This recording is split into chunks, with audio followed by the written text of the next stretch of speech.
Hi children, welcome to online class.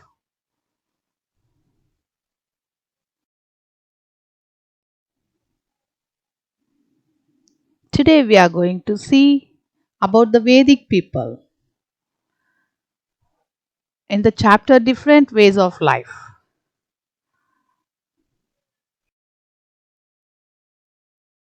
So what are the learning objectives we are going to discuss here? The Vedic people and about the Vedas and about their political life. Let me see one by one.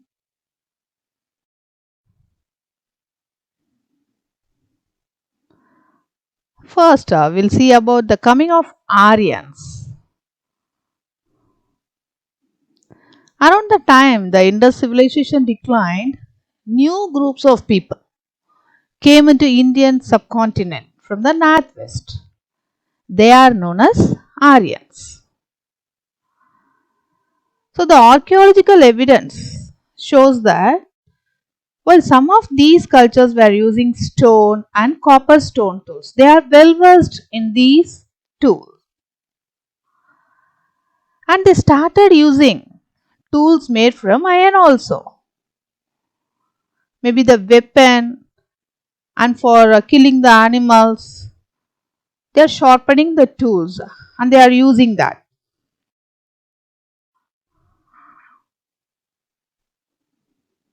Here, the civilization of the north and northwest. Around 1500 BCE, a new era appears to have emerged in northern and some parts of northwestern India. This age came to be known as the Vedic age. The Aryans are thought to have originated in the areas as we are seeing in this picture surrounding the Caspian Sea in the southern Russia.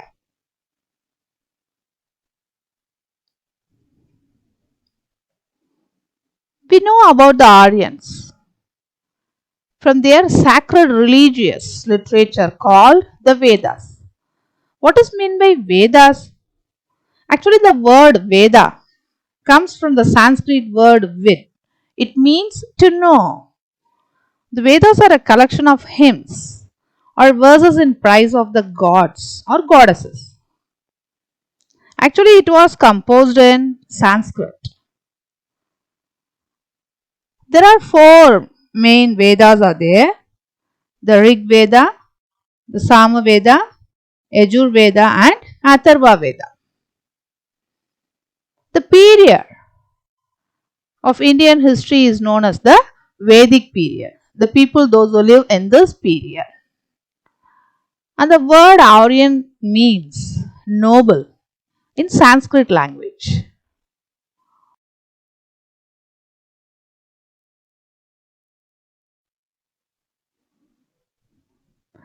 Aryans were basically pastoralists. What is meant by pastoralist? Those who kept cattle. They are interested in domesticating animals. With that, they are getting lot of benefits and they are giving proper food for the animals. They spoke a language which is believed to be the root of Greek, Persian, Sanskrit and German.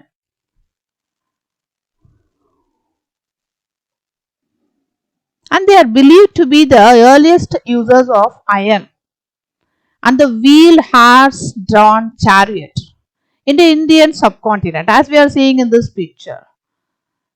They usually used this wheel horse drawn chariot.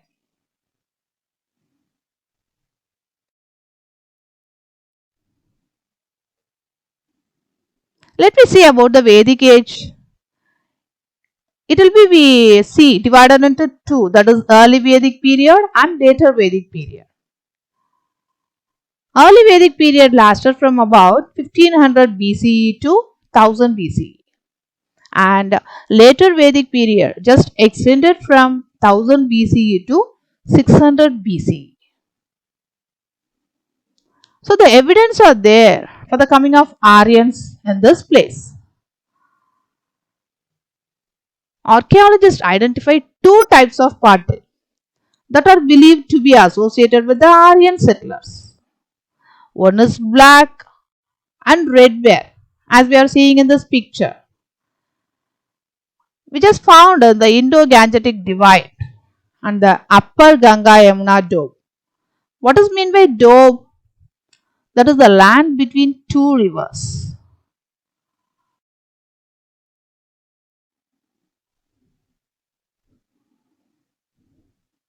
Here we are seeing the picture. The second is painted grey ware. Actually, it has been found in the middle and eastern Gangetic Plain. Grey color ware is typically painted with black or red geometric patterns, and also they used to paint animals also.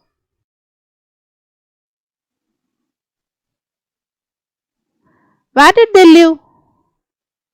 So as we are seeing in this map, the first book of the Vedas is Rig Veda. It just tells us that after crossing the Himalayas, the Aryans first settled down in the region surrounding the Indus and its tributaries. What is meant by tributaries? So from the main river, the extra other rivers coming and joining to the main river, that we called tributaries. So they called this land the Sapta Sindhu, or the land of the seven rivers.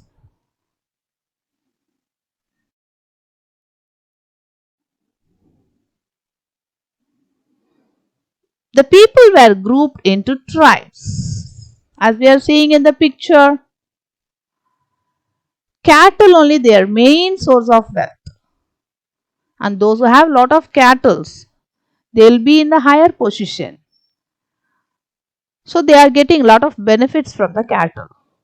It's just getting milk, ghee and meat. They cleared the thick forest by cutting and burning them.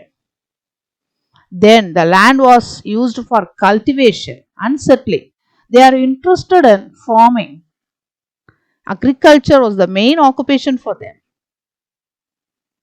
So here we are seeing in the picture, they used to live in these houses that we called Vatsal and Dob houses. Let me see about their political life. The family or Kula was the smallest unit of society. It was headed by the Grihapati, or the oldest male member of the family. If father is there, means he is the head of the family. Otherwise, grandfather is there, means grandfather only head of the family. And here we are seeing in the picture group of people sitting in the village. So a number of families made up of a village or grama. Actually, the head of village we can call Gramani.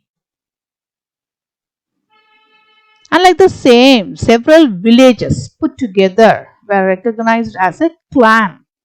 We can say group or vis. So the head may be called as Vishapati. So the head of the several villages we can call Vishapati.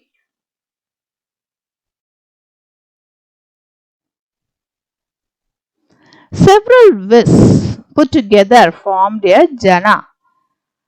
Jana means people. Actually headed by a Janapati or Rajan. Here Rajan means king. As we are seeing in the picture, king is sitting in the place and his under all the Janapatis were sitting there. His main responsibility was to protect his people from enemies.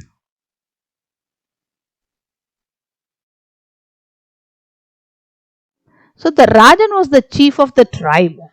Tribe means the group of people we can say here. About their ruling system, here we see Actually, the Rajan was chosen by the people.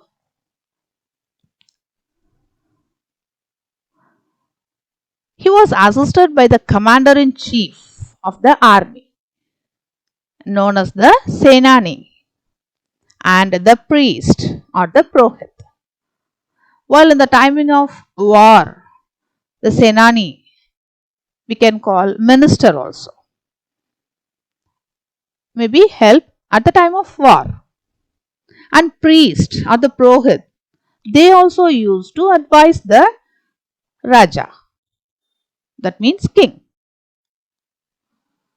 The Rajan was also advised by two assemblies of the elders, known as Sabha and Samiti.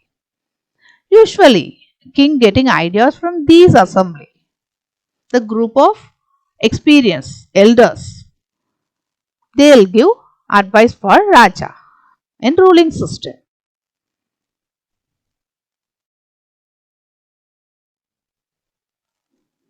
From various texts and epics, we know that Kuru and Panchala were powerful tribes. So the people, those who live in Kuru and Panchala, we treated as a powerful people. Here, as we are seeing in the picture, the Rajan performed sacrifices like the Rajasuya and Ashwamedha to gain supremacy over other chiefs. So here this picture we can see Rajasuya Yajna. Here it is the Ashwamedha. What does mean by Ashwamedha? It is mentioning to the horse. If a Rajan giving practice and sending his horse to the neighboring countries, and the king of the neighbor country bring the horse under his control, means he will be ready for the war.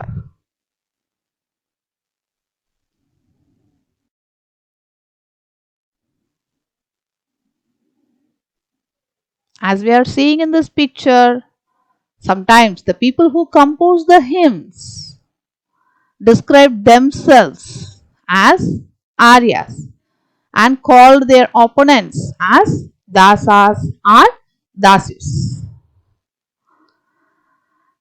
These were people who did not perform sacrifices and probably spoke different languages. So not only the Sanskrit, they just used to speak many type of languages. And they won't conduct sacrifices like Rajasuya, and they won't involve in that. Later the term Dasa came to mean slave. What does mean by slave? Slaves were women and men who were often captured in war. So when the battle happened, they're just bringing many people under their control. They will be treated as slaves. And they were treated as the property of their owners, who could make them do whatever work they wanted. They are treated as slaves.